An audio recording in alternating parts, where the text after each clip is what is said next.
Cancer Healer Center, a new beginning.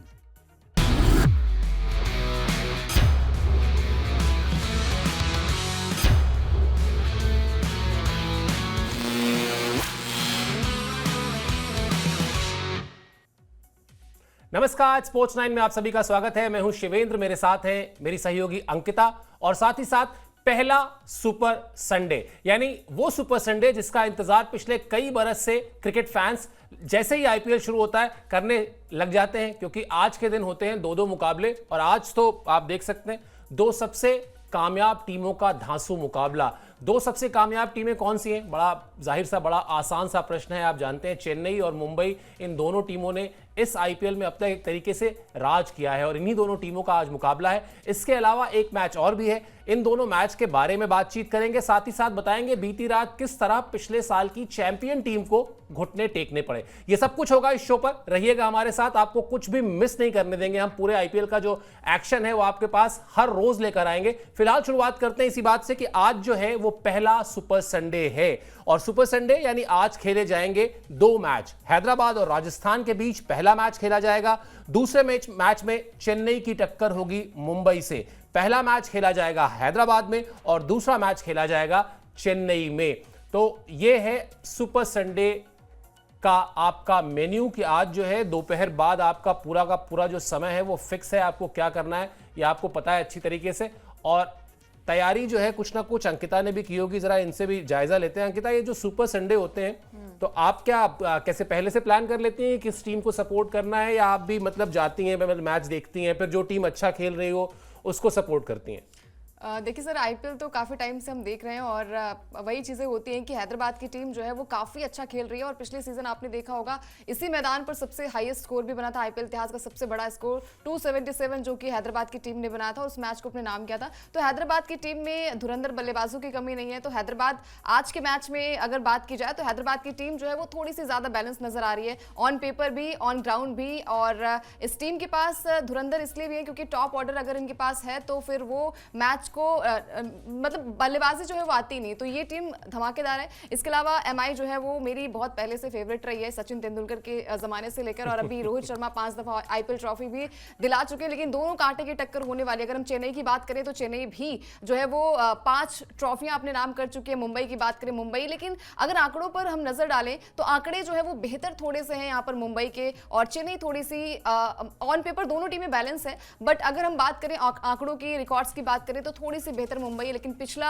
अगर हम कुछ रिकॉर्ड्स की बात करें तो चेन्नई जो है वो जीत हासिल करके आई है। तो ये मैच बड़ा ही रोमांचक होगा। जैसे आपने कहा कि एक टफ मैच होने वाला है। यहाँ पर कुछ भी डिसाइड नहीं है कि मुंबई जीतने वाली है या चेन्नई जीतने वाली है। दोनों ही टीमें बेहतरीन है और अब तो घर वापसी भी हो चुकी है यहाँ पर अन्ना की, यानी कि अश्विन भी इस टीम में शामिल हो चुके हैं। मुंबई की बात करें, मुंबई भी काफी बैलेंस नजर आ रही है। आप किसे सपोर्ट कर रहे हैं आज के मैच में? चलिए, मैं जानता था ये सवाल घूम फिर के आने वाला है, तो मैंने पहले से सोचा हुआ था कि मुझे क्या बोलना है। क्रिकेट के खेल में ना कोचेस जो है, जब आप शुरुआत में जाते हैं ट्रेनिंग लेने, तो शुरुआत में सबसे पहले कोच बल्लेबाजी में एक चीज सिखाता है और वो कहता है कि फ्रंट फुट पे ना कमिट मत करना।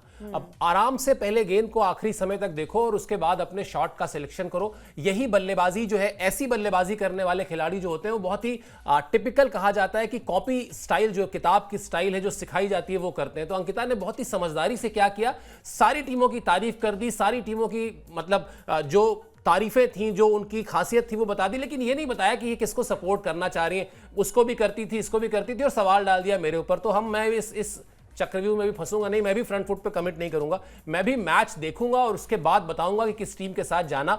कम से कम पहले 2 हफ्ते के बाद एक तय करेंगे कि किस टीम को इस सीजन में सपोर्ट करना है। चलिए, हैदराबाद की बात कर रही थी अभी अंकिता, हैदराबाद के बारे में बताते हैं कि आखिर क्या है इस टीम की खासियत। इस टीम की खासियत भैया, इसके 2 वो बल्लेबाज हैं जो पिछले सीजन में इस तरह से गेंदबाजों को रुला रहे थे कि बिल्कुल पसीना ही नहीं छूट रहा था, बल्कि उनकी आंख से आंसू भी निकल रहे थे। दिखाइए जरा अपडेट, किस तरह से ट्रेविस हेड और अभिषेक शर्मा पर रहेगी क्रिकेट फैंस की नजर।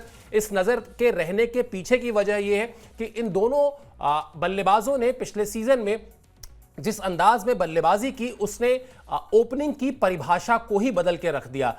250 रन, 250 रन, 270 रन, ये इस टीम की आदत सी बन गई थी। अपने ही रिकॉर्ड बनाते थे और अपने ही रिकॉर्ड को तोड़ते थे। एक खास बात यह भी इस टीम की कि इस टीम की जो कमान है वो एक विदेशी खिलाड़ी के हाथ में है, पैट कमिंस के हाथ में है, जो ऑस्ट्रेलिया के हैं।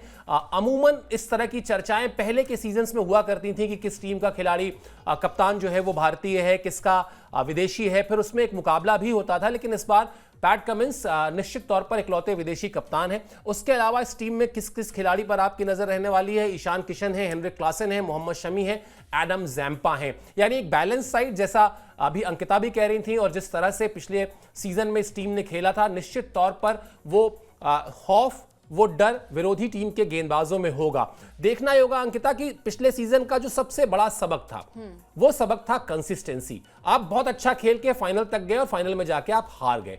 आप बड़ी टीमें या किसी भी फॉर्मेट में जो अच्छी टीमें होती हैं वो हमेशा अपनी गलतियों से सबक लेती हैं। उदाहरण 2023 का वर्ल्ड कप याद कीजिए, भारतीय टीम बिना एक भी मैच हारे पहुंची, फाइनल में हार गई। लेकिन उसके बाद 2024 T20 वर्ल्ड कप में उसने सबक लिया, ट्रॉफी जीती। 2025 चैंपियंस ट्रॉफी में उसने ट्रॉफी जीती।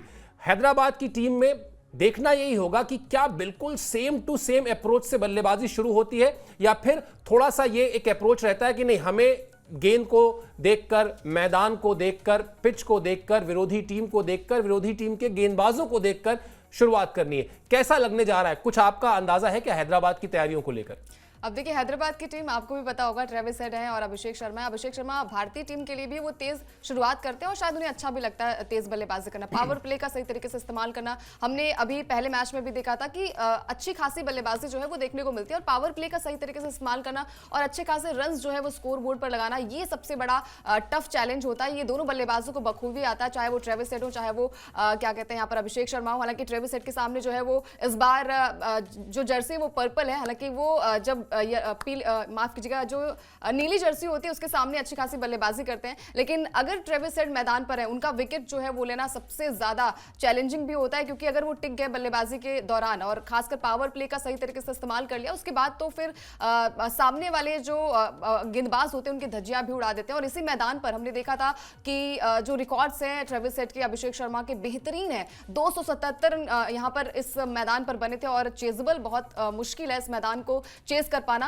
हालांकि जो आंकड़े हैं वो थोड़े से कहते हैं कि अगर आप चेस करते हैं, आंकड़े धरे के धरे रह जाते हैं जब आप ग्राउंड पर होते हैं, जब आप अच्छी बल्लेबाजी करते हैं। क्या इस बार 300 पार होने वाला है? क्योंकि इसी मैदान पर 277 की एक धमाकेदार बल्लेबाजी इन दोनों बल्लेबाजों ने की थी। उसके बाद इनके पास अच्छा खासा, अगर हम यूनिट की बात करें, कॉम्बिनेशन की बात करें, तो ईशान किशन भी है नंबर 3 पर। अगर वो बल्लेबाजी करेंगे तो वो पारी को कैपिटलाइज भी कर पाएंगे। हालांकि ओपनिंग मेरे हिसाब से अभिषेक और ट्रेविस करेंगे, नंबर 3 पर ईशान किशन खेल सकते हैं। इसके अलावा इनके पास अच्छी खासी बल्लेबाजी, अब तो शमी भी इनके पास आ चुके हैं। बिल्कुल एक अच्छी टीम है, और जिस तरह से इस टीम ने पिछली बार जिस धमाकेदार अंदाज में ट्रॉफी के फाइनल तक का सफर किया था तय, उसके बाद से चर्चा यही थी कि अगर कुछ मिसिंग रहा तो शायद वो जो बड़े मैच में, नॉकआउट मैच में जाकर आपको अपने इमोशंस को कंट्रोल करना होता है, वो शायद गड़बड़ी हो गई। खैर, इस बार दूध का जला जो है वो छाछ भी फूंक फूंक कर पीता है, तो इस बार शायद हो सकता है वो बदलाव आपको देखने को मिले अप्रोच में भी, और शायद थिंकिंग में भी टीम के कि हमें किस तरह से अप्रोच करना है। दूसरी टीम राजस्थान की टीम है। भाई, राजस्थान की टीम पर तो बात करना इसलिए जरूरी है क्योंकि जब पहला ही सीजन था, पहले ही सीजन में इस टीम ने शानदार शुरुआत करते हुए, बड़ी ही लो प्रोफाइल रहती है टीम, लेकिन ट्रॉफी जीती थी। क्या है राजस्थान टीम की खासियत? जरा एक बार रिकैप कर लेते हैं, रिविजिट कर लेते हैं इस टीम को भी। यहां की कहानी यह है कि राजस्थान की टीम हमेशा शानदार शुरुआत करती है, इस पर बातचीत करेंगे। अभी शुरुआती मैच में रियान पराग करेंगे टीम की कप्तानी, यशस्वी जायसवाल की ओपनिंग पर रहेगा दारोमदार। ये बड़ा इंपॉर्टेंट पॉइंट है इस टीम के भविष्य को लेकर इस सीजन में, क्योंकि जिस तरह से यशस्वी जायसवाल चलाएंगे टीम को, उस तरह से टीम की बल्लेबाजी चलेगी। उसके अलावा ध्रुव जुरेल, शिमरॉन हेटमेयर जैसे खिलाड़ी जो हैं वो इनके ट्रम्प कार्ड हैं। हसरंगा और महीश तीक्ष्णा जैसे विदेशी गेंदबाज हैं जो इस टीम की ताकत को बढ़ाते ही हैं। तो ये अंकिता एक बड़ी दिलचस्प चीज है। अगर इस पूरे आईपीएल के फॉर्मेट को, हालांकि अभी बहुत जल्दबाजी होगी ये कहना, लेकिन अगर आप इसको इस तरह से बांट लें, 2 हिस्सों में बांट लें, टीमों के मैचेस को हाफ हाफ कर लें, ये देखा गया है कि फर्स्ट हाफ में राजस्थान बहुत अच्छी शुरुआत करती है। शुरुआत के 4-5 मैच वो लगातार जीतते हैं और उसके बाद अपने आप को पॉइंट टेबल में बड़ा मजबूत कर लेते हैं। लेकिन फिर जैसे जैसे वो जो प्रेशर सिचुएशन आती है, जैसे जैसे वो हर एक मैच का हर एक पॉइंट बहुत इंपॉर्टेंट होता है, तब जाकर इस टीम से गलतियां होने लगती है।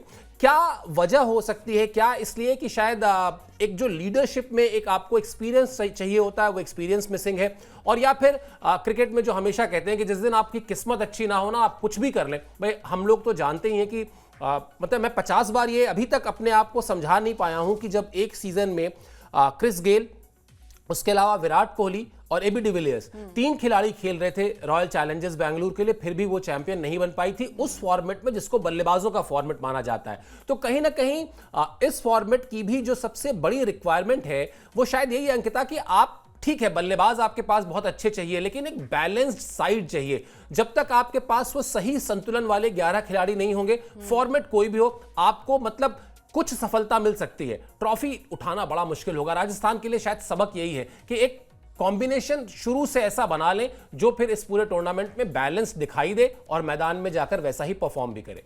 बिल्कुल, आपने बाकी टीमों की अगर बात करें तो बाकी टीमें भी अगर ऑन पेपर हम बात करें तो ये माइंड में रहता है कि ये बल्लेबाज, ये गेंदबाज जो है आपको मैच को जिता पाएगा। लेकिन राजस्थान की अगर हम बात करें तो राजस्थान के पास वो कैलिबर है, वो बैलेंस नजर आती है, लेकिन जब वो ग्राउंड पर होते हैं बॉडी लैंग्वेज जो है वो हमने देखी है कि थोड़ी सी वीक हो जाती है। जब आप प्रेशर वाले मैच में जाते हैं तो वहां पर आपकी बॉडी लैंग्वेज कैसी होती है वो सबसे ज्यादा मैटर करता है। अब यहाँ पर अच्छे बल्लेबाज है, टॉप ऑर्डर अगर हम बात करें तो वहां पर जायसवाल है, हालांकि संजू जो है वो आपको 2-3 मैचेस में नहीं दिखाई देंगे। रियान पराग जो है उनकी जगह है, कप्तान के तौर पर दिखाई देंगे। रियान पराग का नंबर 4 पर अच्छा खासा उनका अगर हम बात करें तो बैलेंस रहा है, उनका स्कोर काफी अच्छा रहा है, वहां पर अच्छी बल्लेबाजी भी वो करते हैं। नाम बड़े हैं लेकिन दर्शन छोटे, इसलिए मैं कहूंगी क्योंकि ये टीम जो है वो ऑन पेपर बैलेंस नजर आती है, लेकिन ग्राउंड की बात करें तो इस बार शायद इन्होंने जॉस बटलर को अपनी टीम में ना शामिल करके थोड़ी सी गलती कर दी है और काफी प्लेयर्स को भी बाहर का रास्ता दिखाया है। तो मेरे हिसाब से इस बार जो है अगर आरआर के साथ मैच है हैदराबाद का तो हैदराबाद ही फर्स्ट प्रायोरिटी होगी इस मैच को जीतने के लिए। मेरी प्रेडिक्शन तो यही है कि हैदराबाद ये मैच जीत रहा है और इसी ग्राउंड पर क्योंकि इसी ग्राउंड पर अगर हम टोटल बात करें मैचेस की तो 5 दफा दोनों टीमें आमने सामने हुई हैं और 4 दफा जो है वो यहाँ पर हैदराबाद की टीम ने जीत हासिल की। एक मैच जो रहा है वो आरआर के फेवर में रहा है। तो अब वही चीजें हैं कि नाम बड़े हैं लेकिन मुश्किलें थोड़ी सी हो सकती है आरआर के लिए, आरआर की टीम के लिए। बिल्कुल, हालांकि आरआर की टीम की सबसे बड़ी खूबी यही है कि इस टीम ने हमेशा अपने आप को ग्राउंड लेवल पर काम किया है। इस टीम में आपको दिखाई देगा कि उस तरह से इंटरनेशनल क्रिकेट के बहुत बड़े नाम हो सकता है ना दिखाई दे, लेकिन काम वो अच्छा करते हैं और दिलचस्प होगा। अंकिता ने तो बिल्कुल एक तरीके से 100% अपना फेवर कर दिया हैदराबाद को, लेकिन देखना दिलचस्प होगा कि क्या वाकई राजस्थान की टीम हैदराबाद के सामने कहीं टिकेगी ही नहीं। मुझे थोड़ा सा डाउट है, मुझे ऐसा लगता है कि शायद राजस्थान की टीम को हल्के में आंकना, स्पेशली शुरुआती मैचेस में। ये टीम ऐसा रंग बदलती है शुरुआत के अपने मैचेस में, लगता है कि शुरुआत में जितने मैचेस जीत लिए जाएं, हालांकि बाद में जाकर फिर वो डाउनफॉल आता है, लेकिन शुरुआत इस टीम की हमेशा बहुत जबरदस्त रहती है। रहेगी इस मुकाबले पर नजर और मैच से पहले जब कुणाल आएंगे, कुणाल अपना शो लेकर आएंगे तो फिर आपको इन दोनों ही मैचेस के और ज्यादा जो डिटेल्स हैं प्लेइंग 11 से लेकर पिच रिपोर्ट तक, इन सब पर भी बातचीत करेंगे। हम अब शिफ्ट हो जाते हैं बीती रात के मैच पर। वहां क्या हुआ साहब? वहां यह हुआ कि जो पिछले साल की चैंपियन टीम थी यानी केकेआर कोलकाता नाइट राइडर्स, उसको हराया रॉयल चैलेंजर्स बेंगलुरु ने। किस तरह से हुआ ये आपको दिखाते हैं। 2025 सीजन के पहले मैच में ही उल्टी बाजी, डिफेंडिंग चैंपियन कोलकाता की टीम की हार, रॉयल चैलेंजर्स बेंगलुरु ने कोलकाता को हराया। आरसीबी ने 7 विकेट के बड़े अंतर से जीता मैच और 22 गेंद पहले ही आरसीबी ने यह मुकाबला जीत लिया था। अंकिता, बाकी सारी चीजें भी छोड़ देते हैं, पहला ही मैच था, शुरुआत हो सकता है कई बार टीमों की खराब रहती है। मुंबई की टीम तो 5 बार की चैंपियन है और पिछले 10-12 साल से वो पहला मैच हार ही जाती है, तो ये सारी चीजें होती हैं। लेकिन जब कोई आपको ये कहे कि T20 फॉर्मेट में हार और जीत का फर्क 7 विकेट का था और 22 गेंद पहले मैच खत्म हो गया, तो यह समझ में आता है कि मैदान में एक टीम का जो दबदबा था वो दूसरे के मुकाबले, हम अमूमन बोलचाल की भाषा में कहते हैं ना कि 19-20 का फर्क है, यहां 19-20 का फर्क नहीं था। यह फर्क जो है वो 17-20 का दिखाई दे रहा था। और कोलकाता की टीम अभी फिलहाल यही मना रही होगी या यही उसकी चाहत होगी कि अगले मैचेस में रिजल्ट क्या रहेगा, यह बात की बात है। लेकिन यह जो हार और जीत का अंतर है यह इतना बड़ा नहीं होना चाहिए, वरना यह दिखता है कि तैयारियों में कहीं ना कहीं बड़ी कमियां हैं। बिल्कुल, क्योंकि स्टार्टिंग में हमने देखा था कि स्टार्टिंग में पावर प्ले में जमकर पिटाई हुई थी, चाहे वो सुयश की बात हो, चाहे यहाँ पर हेजलवुड, हालांकि अच्छी वो खासी गेंदबाजी करते नजर आए, बाकी प्लेयर्स की भी जमकर धुनाई हुई थी। पावर प्ले में 60 रन जो है वो यहाँ पर केकेआर की टीम ने बना लिए थे। उसके बाद हारना, ये शायद कप्तान को भी अच्छा नहीं लगेगा, क्योंकि कप्तान ने कप्तानी पारी के लिए रहाणे ने 50 लगाई, उसके बावजूद भी टीम हार जाती है। टॉप ऑर्डर ने अच्छा खासा प्रदर्शन किया, लेकिन वही चीजें होती है कि आप दिमाग में पहले से नहीं आंक सकते कि ये टीम जो है वो जीतेगी या फिर हारेगी। ग्राउंड में क्या कैसा प्रदर्शन होता है, आप मैदान को कैसे पढ़ते हैं, वो सबसे ज्यादा मैटर करता है। और आरसीबी की टीम क्योंकि हमने देखा है कि जितने भी ओपनिंग मैचेस हुए हैं, पिछले साल भी वो हार गई थी चेन्नई के साथ, इस बार भी ऐसा लग रहा था कि शायद हार ना जाए, क्योंकि ऑन पेपर अगर हम बात करें तो बड़े नाम नहीं है, सिर्फ और सिर्फ विराट कोहली इस मैच में हमने देखा है कि बड़े नाम के तौर पर लिस्ट में है। अदरवाइज जितने भी यहाँ पर खिलाड़ी आपको दिखाई दे रहे होंगे वो थोड़े से कहते हैं ना कि उतने बड़े नाम नहीं है, उतने मैचेस खेले नहीं है। रजत पाटीदार पहली दफा कप्तानी कर रहे थे, और जब पिटाई हो रही थी यहाँ पर उनके गेंदबाजों की, तो उनके भी चेहरे मायूस जो है वो नजर आ रहे थे, निराश वो थे। लेकिन वही कहते हैं ना कि अंत भला तो सब भला, और इस मैच में रजत ने अच्छी बल्लेबाजी की, विराट कोहली ने अच्छी बल्लेबाजी की और नॉट आउट भी लौटे। तो टीम के लिए अप्रोच काफी अच्छी थी आरसीबी की, ऐसा ही प्रदर्शन जो है वो लगातार करे। हालांकि 2024 में कुछ खास हुआ था, लगातार 7 या 8 मैच हारने के बाद टीम जो है वो प्लेऑफ में पहुंची थी और वहां से फिर हार का सामना करना पड़ा। वही चीजें हैं कि स्टार्टिंग में कुछ भी आप प्रेडिक्ट नहीं कर पाएंगे। अगर 10 या 12 मैच हो जाएंगे उसके बाद लगेगा कि कौन सी टीम आगे जा रही, कौन सी टीम अच्छा खेल रही, कौन सी टीम अच्छा नहीं खेल रही, क्योंकि कहते हैं ना कि क्रिकेट जो है वो अनप्रिडिक्टेबल है, आप कुछ भी प्रेडिक्ट नहीं कर पाते हैं। और वही चीजें हैं कि विराट कोहली, क्या 18वीं जर्सी, 18वां सीजन, क्या ट्रॉफी आ रही है पहली? बिल्कुल, अभी तो बहुत जल्दबाजी है ये कहना। जिस तरह की परफॉर्मेंस उनकी रही, निश्चित तौर पर शानदार शुरुआत की है उन्होंने, और बड़ा हसीन, बड़ा खूबसूरत फलसफा है जिंदगी का। एक तरफ कहते हैं कि first impression is last impression, यानी जो आपने शुरुआत की वो मैटर करता है, और दूसरी तरफ कहते हैं जो बात अभी अंकिता ने कही कि अंत भला तो सब भला। अब इस मैच को ही उठा के आप देख लें, और अगर इन दोनों कहावतों पर थोड़ा सा इसकी कसौटी पर आप देखें तो आप पाएंगे शुरुआत बड़ी शानदार की थी कोलकाता ने, लेकिन अंत भला तो सब भला, वो रहा अंत अच्छा आरसीबी के लिए। यही शायद कंसिस्टेंसी इसीलिए कहते हैं क्रिकेट में या किसी भी खेल में। आपके लिए सिर्फ अच्छी शुरुआत करना जरूरी नहीं है, आपको अच्छी शुरुआत के साथ लगातार अच्छा करना होगा, तभी जाकर आप किसी भी खेल में जीत हासिल कर सकते हैं, फिर वो चाहे क्रिकेट का सबसे छोटा फॉर्मेट। ऐसा नहीं है कि कंसिस्टेंसी आपको सिर्फ टेस्ट मैच में चाहिए या सिर्फ वनडेज में चाहिए, ये आपको T20 में भी चाहिए। ये इस बात का सबसे बड़ा सबूत है। बीती रात का मैच आपको बताते हैं कोलकाता ने किस तरह से शानदार शुरुआत की थी, लेकिन उसके बाद क्या हुआ, दिखाइए जरा अपडेट। किस तरह से केकेआर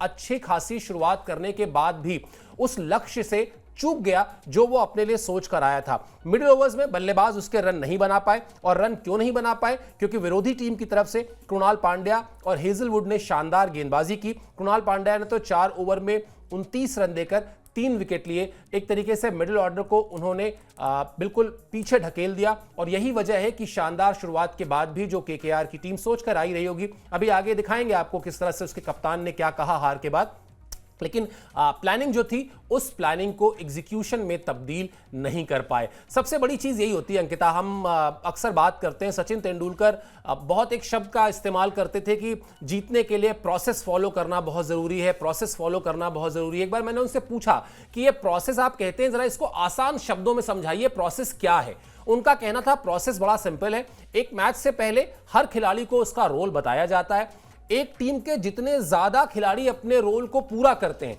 जीतने के चांसेस उतने ज्यादा बढ़ जाते हैं। कल का मैच कोलकाता की टीम की हार में मुझे लगता है ये प्रोसेस शब्द अगर फिट कर दे, आपके सामने सब कुछ क्रिस्टल क्लियर हो जाएगा। जो प्रोसेस ओपनर्स का था उन्होंने बहुत अच्छे से पूरा किया, लेकिन जो रोल मिडिल ऑर्डर के बल्लेबाजों का था उन्होंने नहीं किया। इससे ठीक उलट आरसीबी क्या, जो मिडिल ओवर्स में उनके गेंदबाजों को रोल दिया गया था उन्होंने किया। तो कहानी सारी प्रोसेस की है, बिल्कुल प्रोसेस की है। और जब टिके थे बल्लेबाज रहाणे, क्योंकि अगर उन्हें आउट करना है तो कोई ऐसा गेंदबाज लेकर आइए जिसे वो आउट कर पाए, और खासकर यहाँ पर कृणाल पांड्या की तारीफ इसलिए करनी पड़ेगी क्योंकि 3 विकेट चटकाए और बड़े विकेट थे।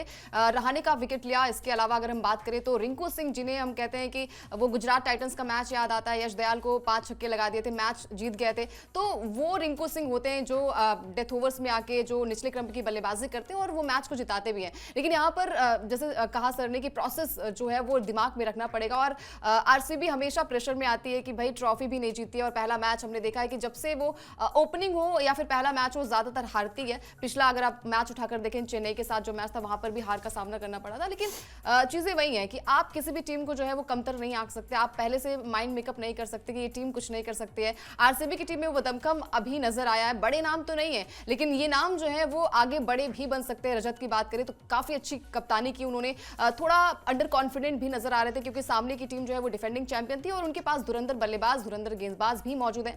लेकिन आरसीबी की टीम, जैसा प्रोसेस कहा सर ने कि प्रोसेस जो है वो आपका क्लियर होना चाहिए कि भाई किसका क्या रोल होता है अगर गेंदबाजी आपके पास है। क्योंकि सुयश की बात करें तो लगभग 47 रन वो खर्च कर चुके थे, 1 विकेट उनके नाम दर्ज थी और वहां से मैच कुछ भी हो सकता था। लेकिन कृणाल पंड्या विकेट चटकाए, और ये चीजें होती है कि जो आपका मैच है वो बल्लेबाज जिताते हैं, लेकिन टूर्नामेंट्स की बात करें तो गेंदबाज जिताते हैं। तो गेंदबाज का भी एक अहम योगदान रहता है और हर एक मैच में हमने देखा है कि अगर आपकी बल्लेबाजी थोड़ी सी फीकी हो जाती है तो गेंदबाज उसमें कुछ कमाल कर जाते हैं, और अगर आपकी गेंदबाजी थोड़ी सी फीकी होती है तो बल्लेबाज कमाल करके जाते हैं। लेकिन आरसीबी की टीम पहले मैच में दोनों ही डिपार्टमेंट में जो है वो काफी बेहतर नजर आई, चाहे हम बल्लेबाजी की बात करें चाहे हम गेंदबाजी की बात करें। बिल्कुल यही टीम गेम है भी कि अगर आप किसी डिपार्टमेंट में किसी दिन गलती कर जाएं, किसी दिन गेंदबाजों ने ज़्यादा रन दे दिए तो बल्लेबाजों को वो एक्स्ट्रा रन बनाने होते हैं, तभी टीमें बड़ी बनती हैं।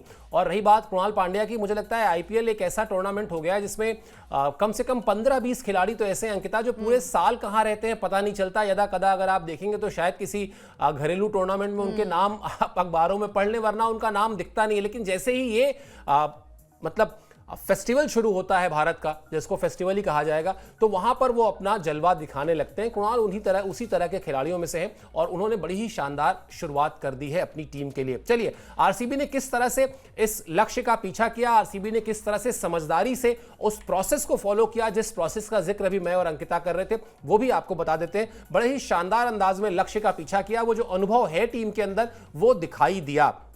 पहले विकेट के लिए 95 रन की साझेदारी हुई। फिल सॉल्ट 31 गेंद पर उन्होंने 56 रन बनाए और उसके बाद द ग्रेट विराट कोहली ने शानदार अर्धशतक लगाया।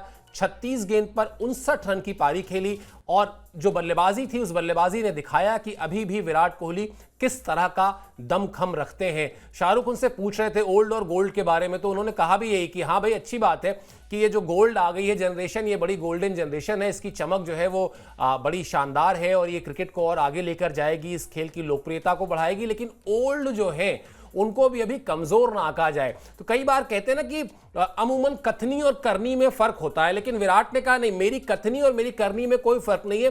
कुछ मिनट पहले किंग खान को बोलकर आए थे कि भाई ओल्ड जो है ना उसकी चमक को कोई चैलेंज ना करे, दिखा दिया उन्होंने पहले ही मैच में।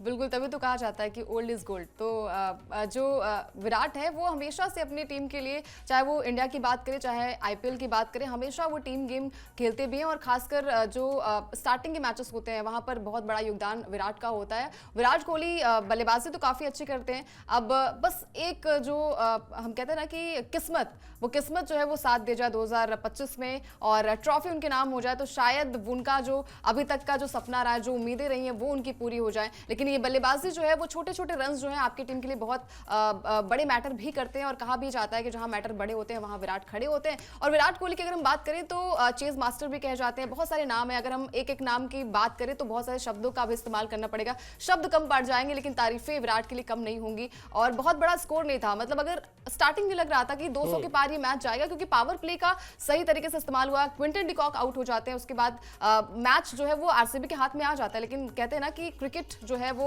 अनप्रिडिक्टेबल है, कुछ भी हो सकता है मैच में। जब बल्लेबाज ग्राउंड पर है, जब तक लास्ट बॉल नहीं फेंकी जाती तब तक आप मैच का नतीजा जो है वो नहीं निकाल सकते। और इसी मैच में हमने बहुत सारी चीजें भी देखी, अप्स डाउन भी देखा है कि लग रहा था कि आरसीबी हार जाएगी, फिर लग रहा था कि केकेआर जीत जाएगी, लेकिन अंत भला तो सब भला, आरसीबी ने अपने सारे डिपार्टमेंट का बखूबी तरीके से इस्तेमाल किया। गेंदबाजों ने अगर मैच को बनाया है तो बल्लेबाजों ने मैच को जिताया भी है और विराट है तो सब कुछ मुमकिन है। बस वही है कि तारीफें जितनी करें विराट की उतनी कम पड़ जाएंगी और आरसीबी से उम्मीद यही है कि आरसीबी और भी अच्छा प्रदर्शन करे। नाम तो बड़े नहीं है लेकिन ये नाम जो है वो आगे चलकर बड़े जरूर हो जाएंगे। बिल्कुल, और इस सीजन में ये बड़ा खास देखने के लिए रहेगा कि जिस तरह से अंतर्राष्ट्रीय क्रिकेट में जो अंडरस्टैंडिंग रोहित शर्मा और विराट कोहली की है, रोहित शर्मा एकदम आक्रामक शुरुआत करते हैं ताकि विराट कोहली को क्रीज पर आकर थोड़ा सा वक्त मिल जाए पैर जमाने के लिए। इस सीजन में फिल सॉल्ट उसी रोल में होंगे, जिस तरह से वो बल्लेबाजी करेंगे, जिस तरह से वो शुरुआत दिलाएंगे। हो सकता है कि विराट कोहली कुछ मैचेस में आपको 120 या 110 की स्ट्राइक रेट से बल्लेबाजी करते दिखाई दे, लेकिन बल्लेबाजी के केंद्र में वो रहेंगे, ये निश्चित तौर पर साफ दिखाई दे रहा है और उसी तरह की शुरुआत उन्होंने की भी है। और कल तो वो एक बेचारा फैन जो है वो ज्यादा ही भावुक हो गया, पैर छूने चला आया था। वो हर मैच में होता है आई थिंक, चाहे वो मतलब अंतर्राष्ट्रीय मैचेस की बात करें, चाहे हम घरेलू मैच की बात करें, आईपीएल की बात करें, हर मैच में विराट आपके पसंदीदा हैं विराट? बिल्कुल, किसके पसंदीदा नहीं है आप, आई थिंक आपके भी होंगे। विराट कोहली मतलब एक ऐसा नाम है कि अपने जेस्चर से, और जैसे जैसे वो मैच्योर होते जा रहे हैं, जैसे जैसे बड़े होते जा रहे हैं, आई थिंक हम उनसे और भी प्यार करना मतलब उनसे प्यार करते और भी ज़्यादा हमारी जो उम्मीदें उनसे बढ़ जा रही हैं। तो विराट कोहली नाम काफ़ी है उनके लिए। बिल्कुल, और मैं तो उनको तब से फॉलो कर रहा हूं जब वो विराट कोहली नहीं थे, तब वो चीकू थे। हाँ, और वो चीकू और उनके जो कोच हैं, चूंकि वो हम लोग के अच्छे मित्र हैं और बड़े भाई की तरह से हैं, तो अक्सर वो उनके किस्से सुनाया करते हैं कि कैसे चीकू ने जो है वो ढेर सारे टैटू बनवा लिए। इस तरह की चीजें पढ़ी भी होंगी आपने, अक्सर छपती भी रहती हैं। और जब ने ये भी कहा कि मतलब वो फालतू चीजें थी, उसका कोई मतलब रहता हाँ नहीं, वो टैटू बनवा के जब पहुंचे और डांट पड़ी तो उन्होंने कहा केविन पीटरसन ने तो इतने बनवाए, उनको तो कोई नहीं डांटता। और या फिर जब उनके कोच लेकर गए एक स्पोर्ट्स गुड्स बनाने वाली कंपनी के पास, उन्होंने कहा कि इसको स्पॉन्सर कर दीजिए, ये बिल्कुल बचपन की बात है विराट के, तो उस कंपनी ने कहा कि तो अभी बहुत बच्चा है, बहुत ही छोटा है, इसको क्या ही स्पॉन्सर करना है। तो उनके कोच ने कहा कि नहीं, इसमें आप इन्वेस्ट करिए, ये लंबी रेस का घोड़ा है। और आज मुझे लगता है कि वो कंपनी का जो ओनर होगा वो समझता होगा, या फिर तमाम कहानियां हैं विराट के पिताजी के ना रहने पर, जिस तरह से उन्होंने रणजी ट्रॉफी में अपना योगदान दिया अपनी टीम के लिए, या फिर जिस तरह से 2011 वर्ल्ड कप के फाइनल में भूलना नहीं चाहिए जो गौतम गंभीर के साथ उनकी पार्टनरशिप थी, वो पार्टनरशिप बहुत क्रूशियल थी। उसमें उनके 30-40 रन ही थे, लेकिन वो रन्स बहुत क्रूशियल थे। तो चीकू के विराट कोहली या चीकू के द ग्रेट विराट कोहली बनने तक का पूरा सफर तय किया है इन आंखों ने। और इसीलिए शायद जो अंकिता कह रही है सही बात है कि विराट को कौन नहीं पसंद करता है। उनकी बल्लेबाजी, उनकी फाइटिंग स्पिरिट, बड़े मैचेस में उनकी परफॉर्मेंस, ये सब कुछ हमने बहुत करीब से देखा है। चलिए अब आपको बता देते हैं कि अजिंक्य रहाणे ने क्या कहा इस हार के बाद, क्योंकि उनकी टीम ने जिस तरह से शुरुआत की थी वो शुरुआत बहुत शानदार थी। ऐसा लगा कि कोलकाता की टीम उसी जगह से शुरू कर रही है इस सीजन को जहां उन्होंने पिछले सीजन में छोड़ा था, यानी फाइनल में जिस तरह का परफॉर्मेंस था उसी तरह की धमाकेदार परफॉर्मेंस देखने को मिलेगी। शुरुआत अच्छी हुई भी थी, लेकिन उसके बाद पहले मैच में हार का सामना करना पड़ा। ये एक तरीके से खतरे की घंटी शुरुआत में ही बजी है। अच्छा होगा इसके बाद यहां से चीजें सुधार ली जाएं, कोच के तौर पर, कप्तान के तौर पर ये चीजें देखनी होंगी। चलिए आपको बताते हैं क्या कहा अजिंक्य रहाणे ने। उन्होंने कहा कि हम 13वें ओवर तक अच्छा खेले, 2-3 विकेट के गिरने से रफ्तार पर असर पड़ा, हमें अपनी गलतियों से सीखना होगा। जब मैं और वेंकी बल्लेबाजी कर रहे थे तो हम 210-220 तक जाने की सोच रहे थे, लेकिन फिर विकेट गिरते चले गए। मैदान में ओस थी, लेकिन उनके लिए पावर प्ले अच्छा गया, हम जल्दी विकेट भी नहीं ले पाए। हम इस खेल के बारे में बहुत ज्यादा सोचना नहीं चाहते हैं, बस एक यूनिट के तौर पर सुधार करना चाहते हैं अजिंक्य रहाणे। बड़ी प्रैक्टिकल सी बात है अंकिता, वैसे देखा जाए तो पहला ही मैच हारे, ढेर सारे मैचेस हैं, ऐसा नहीं कहीं कि कोई बहुत बड़ा इससे उलटफेर होने वाला है। अच्छा यही होगा कि हाँ, आप अपनी कमियों को समझ लें, अपनी गलतियों को पहचान लें, और उसके बाद जब अगले मैचेस में उतरें तो कम से कम उन गलतियों को ना दोहराएं। बड़ी टीमें, बड़ा खिलाड़ी, बड़ा बल्लेबाज, बड़ा गेंदबाज क्यों होता है? इसीलिए होता है कि वो एक जैसी गलती बार बार नहीं करता। गलतियां तो करता है, गलतियां तो हम और आप जीवन में हजारों सैकड़ों करते हैं, लेकिन समझदारी उसी में होती है कि एक जैसी गलती बार बार ना करें। और शायद हमारे बड़े बूढ़े यही समझाते भी हैं कि भैया गलती करो, लेकिन एक जैसी गलती बार बार मत करो। तो शायद अजिंक्य रहाणे के लिए सबक इस मैच से यही होगा कि अब क्या गलती नहीं करनी। बिल्कुल, और जब आप स्टार्टिंग में मैचेस हारते हैं तो दिमाग में ये रहता है कि आगे वाला मैच आपको जीतना है, लेकिन वही है प्रोसेस, अगर आप फॉलो करेंगे, अगर आप गलतियां स्वीकार करते हैं तो फिर उसको आगे भी स्वीकार करिए, आगे के मैचेस में आप उसको बखूबी से इस्तेमाल करिए। और मैच बना हुआ था, बिल्कुल केकेआर की तरफ था, वो डिकॉक का विकेट गिरा और उसके बाद पारी को सही तरीके से संभाला नरेन ने, और रहाणे ने अच्छी बल्लेबाजी की। 105 मतलब 100 से ज्यादा की पार्टनरशिप हुई, लेकिन उसके बाद विकेट्स गिरते हैं तो फिर झड़ी लग जाती है विकेट्स की, जहां पर वेंकटेश अय्यर भी नहीं चल पाते हैं, रिंकू सिंह का भी बल्ला खामोश नजर आता है, बाकी जो निचले क्रम की बल्लेबाजी होती है वो भी नहीं टिक पाती है और इस मैच को इजिली यहाँ पर आरसीबी की टीम जीत जाती है, क्योंकि अगर आरसीबी की टीम है तो आई थिंक हार ही है उनके सामने। हमारे मन में यही होता है कि हम हारेंगे ये टीम, क्योंकि आरसीबी के नाम अभी तक हार ही जुड़ा हुआ है, अभी वो सफलता जो है वो हाथ लगी नहीं है। लेकिन आरसीबी की टीम ने अच्छा प्रदर्शन किया और खासकर रहाणे ने पहली बार वो कप्तानी भी कर रहे हैं केकेआर की, तो एक मैच हारने से आपका मोराल जो है वो डाउन नहीं होता। आगे भी आप अगर फॉलो करेंगे, आप सही तरीके से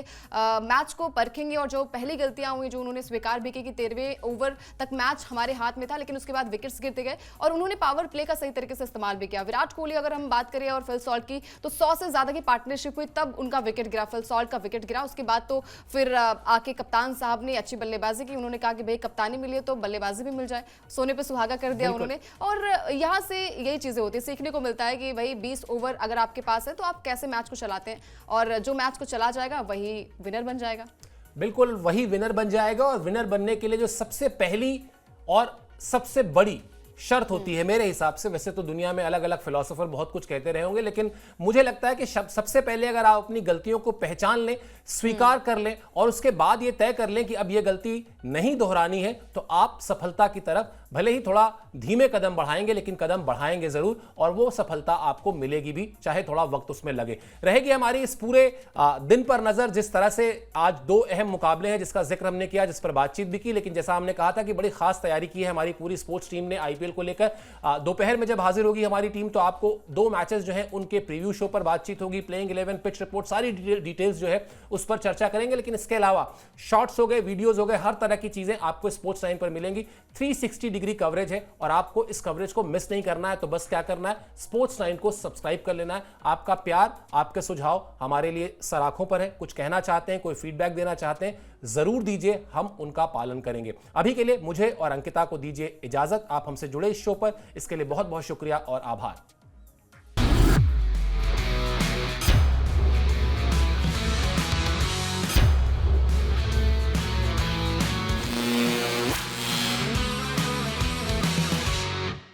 Cancer Healer Center, a new beginning.